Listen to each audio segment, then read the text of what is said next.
Hi. Hello. Hello. Hello. Hello. Hello and welcome to Architecting. Some gotcha questions here. Well, since I know you, this is I know. like super comfortable. And these are funny where they're kind of like a little more micro interviews. Yeah. Where they're a little bit smaller and I don't prepare all that well. And Yeah. so I've learned to like trust myself where I had some personality test or something and they were like, oh, surprisingly, you should push back when people say you should prepare more because you do better when you prepare less. I'm the same way. Like there was a point where I was like, okay, I'm done preparing for this presentation. Like, I'm just going to go deliver it. And whatever comes, comes. So. And then you were laying in bed at 7 o'clock this morning. I'm like, let me go over that section a little more. Yeah. And even with, the project where you were like, we're submitting SD package today. And I was like, when did he slip that one in there? Thanks for coming on. You bet. Show here. This is real special because you were a pinch hitter keynote speaker, but I've been wanting to get you on record for a while. I was thinking I feel like you're kind of like a architecture big brother for me that I don't get to see very often or didn't see much, but it's so special because we're from the same small Kansas town and our dads grew up together and we're friends for a long, long time. And your dad built like 3 houses for my parents. Yeah. So, which is I think cool. he retired 3 years ago, which he kind of never actually retires. But I've wanted to go back and try to document how many houses they've built through the town because it's probably a good percentage. Oh, it is definitely. But then, then you went to Kansas State ahead of me and then in BVH and all over and grand success. So it's always fun to see you. And now you're kind of moving into Colorado a little bit more with BVH. Yeah, absolutely. Yeah. Well, it's always been great to keep track of you and where you're going and success you've had too. So big fan of yours. Well, thanks. That's all the time we have. No, but I am interested, so the title of the talk, which I've been talking to people about this of like how you craft a keynote speech or a talk. Right. In your case here, it can be difficult, right? There's those people that just, here's this beautiful project, here's this beautiful project. But the ones that really stand out, of course, are the ones that have some real threads running through it. Yeah. And the title of yours of The Generous Middle, really embracing the kind of Midwestness of the work or of the context of it was really interesting. I mean, especially to me. Yeah. You're from McPherson, Kansas. I know that. High school, then you went to Kansas State. What kind of pushed you into architecture? What was that something you knew you wanted to do? I'd known since, believe it or not, 3rd grade that I wanted to be an architect. I used to draw houses for all my classmates. And then simultaneously, my dad was a machinist and he could work with his hands, do anything around the house, like working with metal, wood, all of that stuff. Yeah. So I started kind of putting all that together. I don't think I knew that. Like it was more subconscious. And then it just happened to be where Kansas State has one of the preeminent architecture programs in the country. Being a K-State fan growing up in sports, I'd never considered anywhere else. It's interesting, because people ask me that question too. And I think in a lot of ways, it's hard to see an architect growing up. In a lot of places, there aren't many architects. Right. And in our town, there was one architect. Right. We were talking about it earlier, right? Right. What if one of your good friends, another architect, he married the daughter of that architect, took over the company, and he has his own firm there now. I always remember seeing his work, their blonde brick house they had on the corner there, and I was like, that's a little different, than what my dad's building. And it's like there's something a little elevated. Right. Well, and you're right. My parents didn't really go to college, so I didn't have it necessarily modeled for me as to what a professional occupation looked like. But I think there was also part of me that wanted to be able to be creative, have that be an outlet, but then also get out of the small town. Yeah. And I saw that as those paths converging and the opportunity to do that. Yeah. So when you got to K-State, again, this is a cool opportunity. Who was influential to you there, professor-wise? Who unlocked it for me was Matthew Knox. Oh, yeah. My 3rd year. I had taken every drafting class in high school. I actually created some independent studies for myself because I had hit the credit hours. And so with Don Willits. Yeah, Willits. I was going to say it. So, a little drafting annex building. Yeah. And so I basically kind of was pushing myself there. When I came into K-State, I had a pretty good underpinning of what they were trying to teach first year, but I also didn't know about composition and rhythm and, datum lines and all those things. So that was foundational, but I also felt like I just had a good knowledge base. Matt Knox is the one that's like, oh, this is what architecture is about. Yeah. And so from then on, I just started to try to hone that craft. I was going to say, sometimes, from teaching too, sometimes those students are the worst students, right? Who think they know. Exactly. Yep. Yeah. Yep. I know everything except for a little bit about composition. Right. Like, yeah. oh. Well, so as a small town, 15,000, coming to college for the first time, my first professor was Mark Shapiro. Oh. Mark Shapiro, all black, chain smoker. Kansas City architect. Correct. Yeah. Really great at what he does. And South African, I believe. Yes, yeah. And so, I saw him make students cry and my eyes were wide open. And I was like, oh, this is what college education, this is what studio environment's about. But because I kind of had some of that underpinning, I was able to kind of sidle up next to him, and he made sure that I kind of found my way through the program. And model building was something that I had already been doing in high school as well. And so translated those skills. As you know, at K-State, we don't start on the computer till midway through the program. And so it's all about drawing by hand and building by hand and understanding when you draw a line that means something. And Matt Knox is, he's still the department head, I believe. That's correct. And when I was there, he was big into creating videos and like kind of more of a integrating more like time into representation and correct. And that pushing you in that ways, or just expanding the idea of what architecture is and the possibilities there. Yeah. So I had him for third year studio and then again in fifth year studio, which was a bit uncommon. They typically don't like you to repeat, but took his fifth year studio where we were doing the digital animations. And I would say even like there was that representation component, but there was narrative. That was very different than I think what we had been taught thus far. Yeah. And I think you saw even just from the presentation I just gave, like there's narrative. Like I don't necessarily need to talk through a floor plan, right? But I can connect you to that project through what I'm telling you about it, or series of images, or context, stories, whatever. What I learned my fifth year still carries on nearly 20 years later. Yeah, and I want to get there, but after you graduated, then you went to BCJ, is that right? Yeah. That's right, yeah. And it was kind of a feeder in a way, like there's a good amount of students who would go there. Yeah. It was another kind of eye-opening experience, or? It was. I had some decent experience just interning at places throughout college, and it was similar where I felt like I had a good underpinning of what it means to work in a practice environment. And then I stepped into BCJ in the Wilkes-Barre office. I was blown away. It's like, I actually know very little about architecture. I'd never even known that you could draw a plan detail, for instance, let alone drawing a plan detail at a low level, a medium level up the wall, and then a high level up, even higher up the wall. Yeah. Like that was just something, and then the craft of what that meant when you were working through those details. So that was really eye-opening. And obviously we had a breadth of projects that was something I wasn't used to being exposed to. And so it was a profound education. And how long were you there? Just about 4.5 years. Oh, okay. Yeah. And as you said earlier, there was a feeder. There was like 7 or 8 of us K-State grads that were all there together in that same office. A few others sprinkled them out amongst their other 4 offices. So the K-State program really fed it well. Yeah. And so then from there, did you move to Nebraska? Was that the next step? Yeah. Yeah. What was that decision like, and moving to the middle? Yeah, it was, our family was growing. And so we wanted our kids to have a relationship with grandparents.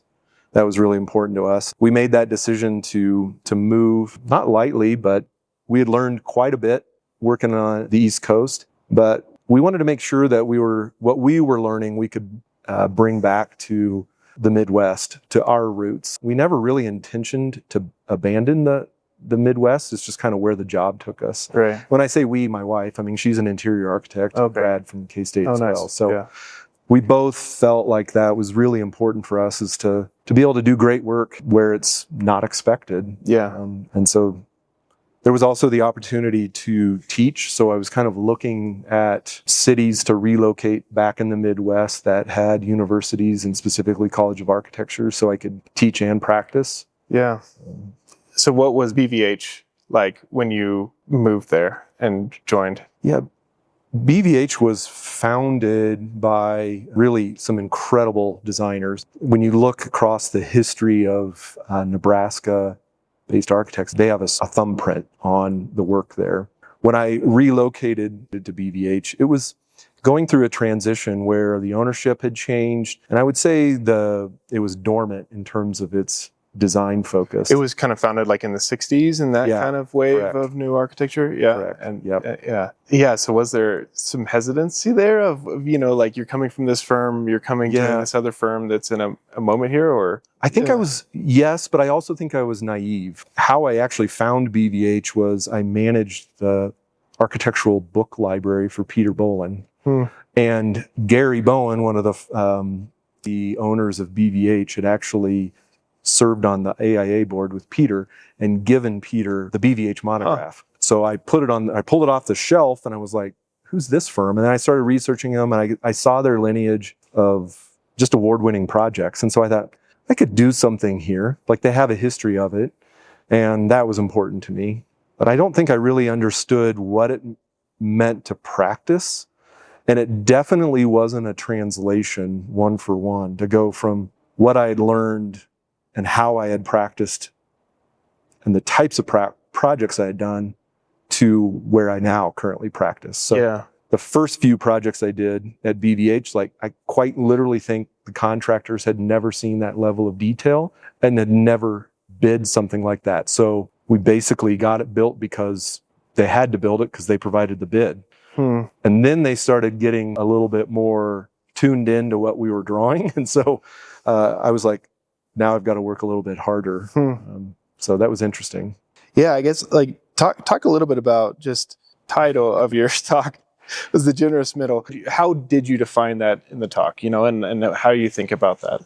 Yeah, so I think it'd be really easy to complain, whine, whatever it may be, about where we live and work and practice.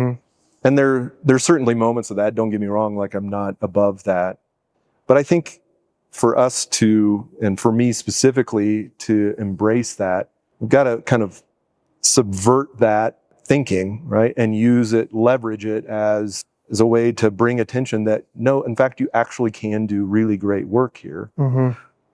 It's maybe not expected. It's maybe not as visible because, it's 16 miles off of a paved road.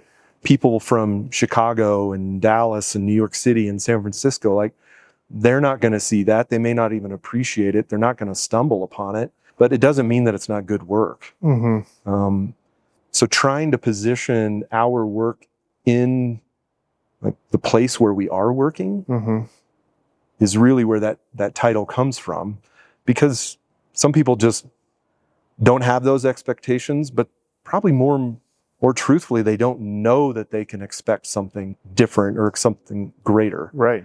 And so it's just, we have to bring that out in them. And they haven't seen that, or they haven't seen, even again, that level of detailing, and it might be scary at first, and then saying, oh wow, this is actually makes our job a lot easier. I was talking to Michelle Delk about this earlier, of like just loving that Teddy Roosevelt library because it puts that spotlight on this landscape that we grew up in, this that has so much power to it. And like in your talk, you're like, here's a cornfield. It might look all the same to you, but there are subtle differences. Yeah. There's a ton of richness, and to have these projects that really focus that and put a lens on that landscape, so super powerful horizon that you feel at all times, is really powerful and cool just to see. Take us through a little bit of that thread of the presentation of kind of how you wove the projects in, and some of the highlights of the projects. Yeah. I think first and foremost, it was important to, be self-deprecating at first, right? Because I think that kind of grabs your attention. But then start to shift that quite, apparently to say, like, no, there actually is some beauty here, and then we're going to try to respond to that with architecture. I wanted to be able to show that, BVH is a pretty wide portfolio, from, higher education to, student housing to, and kind of everything in between. So we're working at various scales and circumstance and place. And I think that that's really important, and really not exorbitant budgets. I mean, the point where I'm making about on the Eagle Ridge student housing, no material on the exterior was more than $7 a square foot. Right. And we're just massaging and thinking through the standard detail. So the cap flashing, or that specific project has a box rib panel that snaps over the standing seam. Well, we just slightly craft that, think through it in a little bit different way. And so it's really trying to show that, in the circumstance and the place that we're working and the scale and budget, like we're doing that in what are the regional cities, but also really in the middle of quite literally nowhere.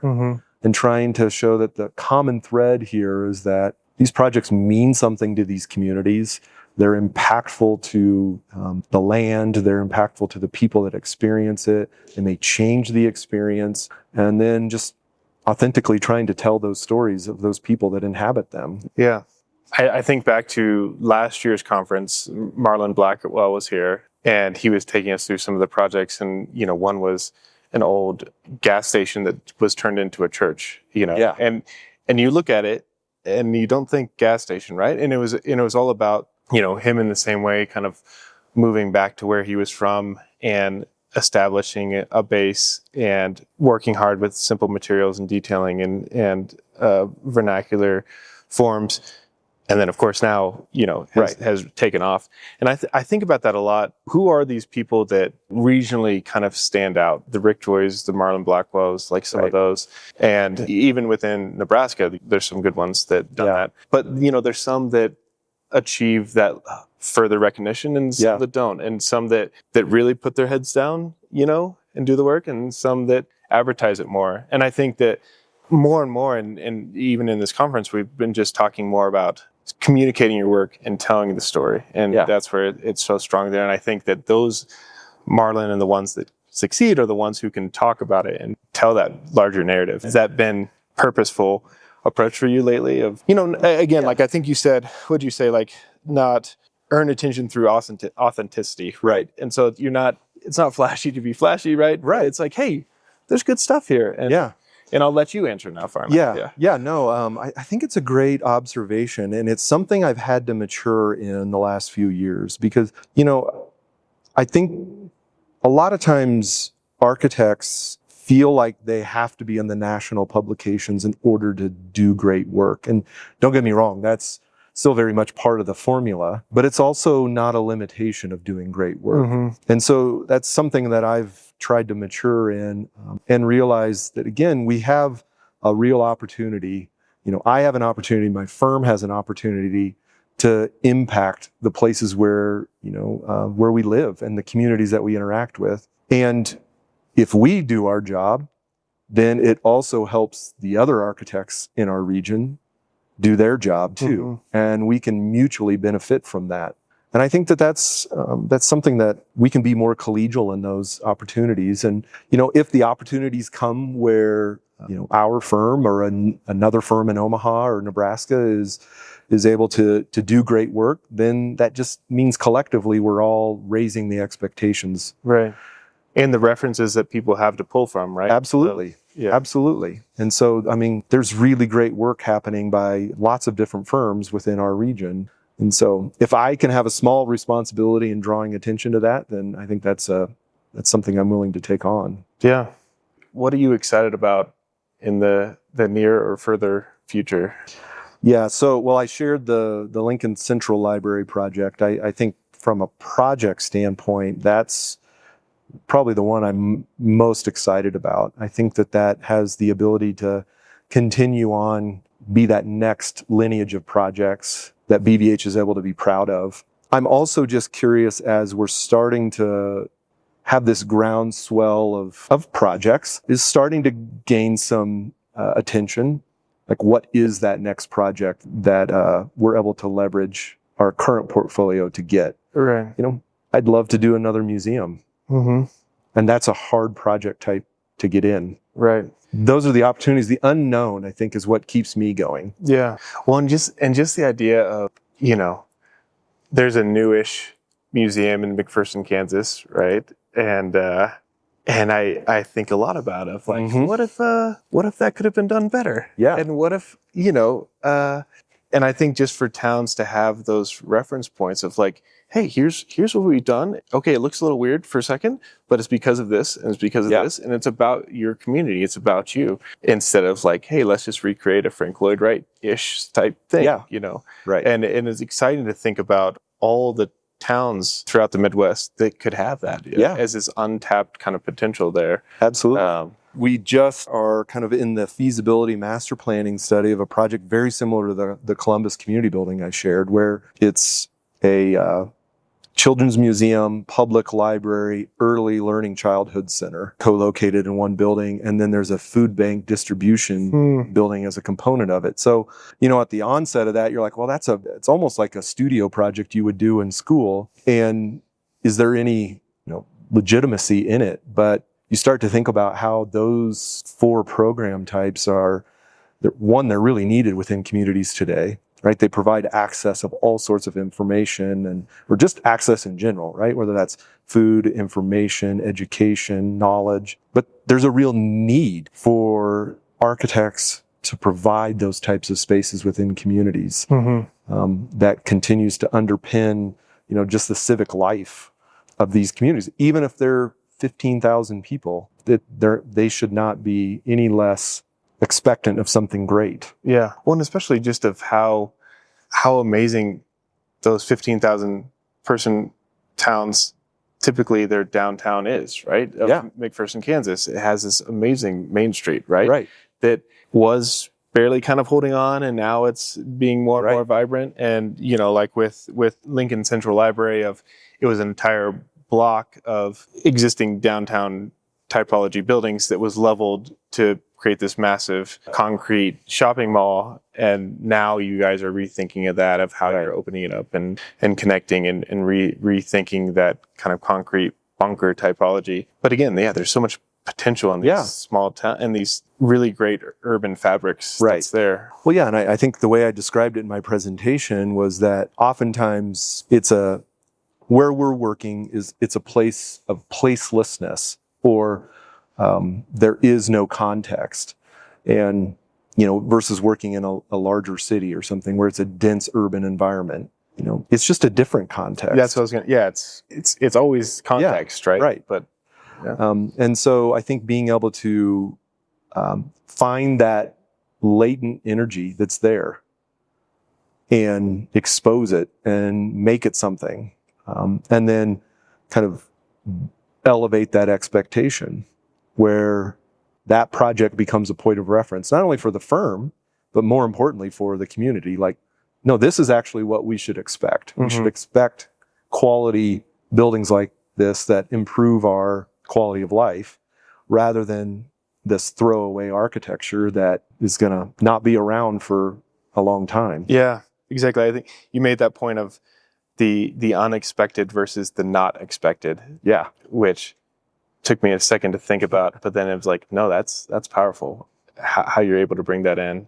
But I think, your talk just ended, and I was sitting near the front row, and just like 2 architects around me were just like, that was amazing. Like, that was fantastic to see that. And that should have absolutely been a keynote from the beginning. And I think just the mix of, how you've been thinking about this, and sort of some of the last takeaways you had were kind of like patience over noise, or restraint equals like empathy made visible. And that the middle that we're used to is not a void, but it's this place of possibility, I think is all, inspiring, and it relates to a lot of people. And it's cool to see the work you're doing and how you're keep pushing forward. So thanks for coming. Yeah, you bet. Glad to be here. It's always good to be able to talk about the good things that we're doing.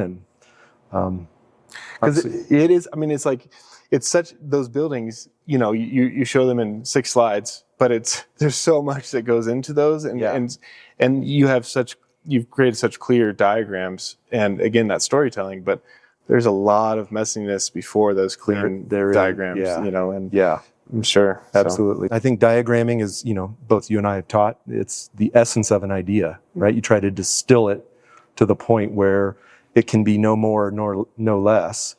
And if you can't diagram a project to that point, then it's probably not clear. Yeah. Even Wendell Brunette, I heard him lecture one time. He said, if you can't describe your architecture with your hands, then it's too complicated. And I thought, yeah, that makes a lot of sense. Yeah. I make my students over the whole semester develop a 2-sentence partie statement. Right. And, those sentences in the beginning stretch on for paragraphs, right? Yeah. And how do you simplify this down to 10 lines? Yeah. Refine through editing. Yeah. Yeah. No, cool. No, Thanks. Thanks. Good to see you as always.